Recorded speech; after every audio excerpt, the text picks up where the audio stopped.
Hello, people from around the universe! I am your host, the Italian Ace, and I think we can all agree that Pokemon Legends Arceus is a fantastic game. I mean, seriously, the fact that they have such a different concept from the main Pokemon games, while still having it be so polished and fun, they did a great job with this game. And while it is very much a one-of-a-kind game right now, although I'm 100% sure we're going to get some sequel in the near future, there are some features in this game that would greatly benefit the main series Pokemon games. And by main series, I don't mean what is defined as main series, because I think technically Legends Arceus falls under that category. I mean your classic quintessential Pokemon games like Red and Blue and Sun and Moon and Ruby and Sapphire, all of that stuff. Honestly, I think you could pick so many Legends Arceus features that would be good to have in the other Pokemon games, but I think I have narrowed it down to the three main ones, at least for me, and I would love to see them being implemented, even as early as Scarlet and Violet, although, unless they already plan on doing that, they're not going to change it right now, but still, if they do have them in the games, that would be fantastic. Of course, I'm sure some of you, if not all of you, will not agree with at least one or two of the entries on this list, and if that's the case, let me know what you would want to see implemented from the Legends Arceus series to the other Pokemon games. But, before we get to any of that, cue my intro.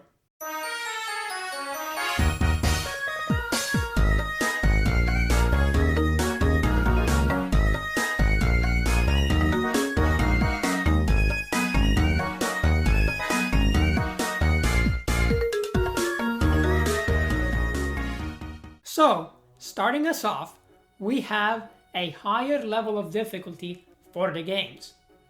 If anyone doesn't know, and I think this will just be people that haven't played all the way through Legends Arceus, that game has some insane battles in it.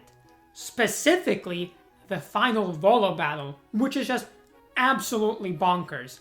I mean, the fact that this man already has a team that is basically just Cynthia's team is already a pretty bad sign. But when you add on top of that his two Giratinas, what? It is ridiculous how hard this battle is compared to basically anything else in the Pokemon franchise. Now yes, there are some other battles in maybe some spin-off games, or maybe even some of the main series ones if you're not prepared, that can feel almost as difficult as this one, but I genuinely believe that with the same level of preparation for all of them, this will come out on top of everything else we've gotten in Pokemon so far. And I mean, how could it not? You basically do two back-to-back battles, one against a really good team, and then one against two of the same legendary, which honestly kind of reminds me of that meme from Naruto where it's like, what will you do about the second one, Onoki? If you know, you know, and if you don't, I do recommend to go see all of Naruto. It's a good watch, so even aside from this meme, I would recommend for you to go see it. But anyway, I would love to see more of this type of Pokemon battle, especially for the final one in the game, for every other Pokemon game in the future. Because when you become the champion of a region, I think you should have that big obstacle you have to overcome. You should feel that sense of accomplishment of, yes, I did it. It wasn't easy, but I did it. And with most of the latest generations, and even most of the early ones, it's just that they were a bit harder overall, the sense of accomplishment is more like, oh, this game was fun and it's cool to have gotten to the end, but the final battle, while maybe harder than the other ones, in most cases, wasn't really anything too crazy. You know, I still got through it relatively easily. Now, to be fair, I think both Sword and Shield with Leon's battle and Brilliant Diamond and Shining Pearl with all of the Elite Four plus Cynthia do have a higher difficulty than basically any battle against the trainer, at least since the Gen 6 games came out. But even then, they're not on the level of this Volo one, and I would like to see something more on Volo's level than their level. Again, it would just have to be the final battle. They don't have to make the whole game really difficult, because then that could turn some people off from it, because, Pokemon is still enjoyed by everyone, not just people who are like, oh, I have to get the perfect combo here, and then have the strategy going, and then this type coverage, and then this move. Like, obviously, that's not how most people think about it. But I do think one really tough final challenge, maybe even you beat the league, after you beat the league, and just, I don't know, right before you go to like the Battle Tower equivalent of the generation, would be a very welcome addition. Although I personally would prefer it to be the champion battle that's this difficult.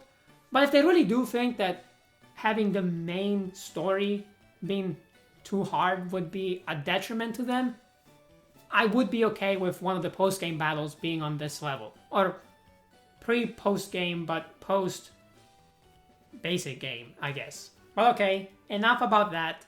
Let's move on to the second feature that I would love to see added. And this one is more personal to me, but I do think everyone would benefit from it. And that is overworld shiny Pokemon. Now, yes, I am someone who likes shiny hunting, full-on shiny hunting all of the time, so I'm crazy. But I do think everyone would want to see this in the game, right? I mean, even if you're not a shiny hunter and you don't really care about going for a shiny, you're not gonna say no to a random shiny in the wild. I mean, come on. And in Legends Arceus, they let you have just that kind of experience. You're going around exploring all of the different areas, you might run into a random shiny. I did twice, and there is no way that I would have caught either of those two shinies if they didn't show up in the overworld, because I would have just gone right past them. I mean, I already got all of my Pokedex entries for that particular species. It didn't really matter. I didn't have to raise the research level anymore, so I wouldn't have run into them. I mean, why would I? And this kind of gets me back to thinking about all of the shinies that I 100% missed because of this in Sword and Shield while exploring the wild area. Because there's probably at least a couple, and it hurts just to think about it. And that's not even considering that both Sword and Shield and Brilliant Diamond and Shining Pearl had overworld Pokemon just throughout. So you probably missed some shinies while going through the story.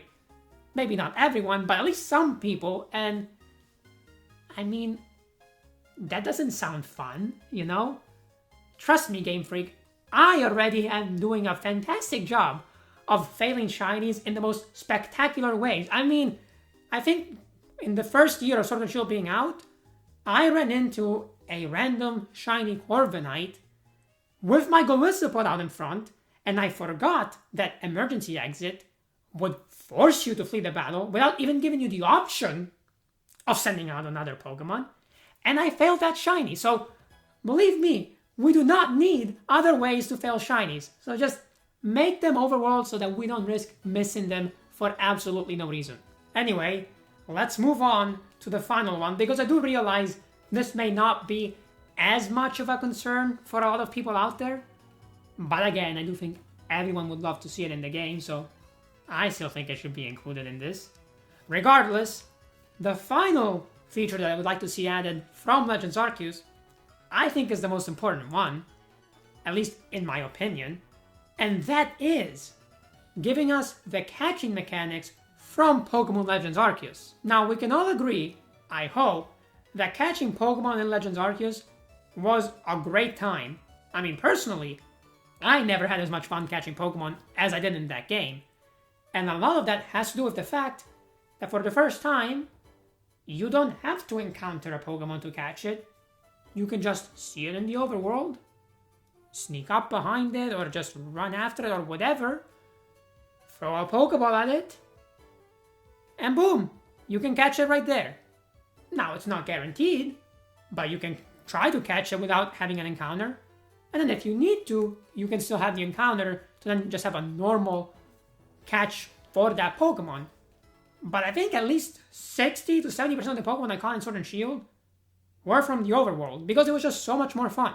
I mean, seriously, why do you have to have an encounter with a wild Pokemon in order to catch it? It's not like that in the anime, really. They don't have to send out a Pokemon every time.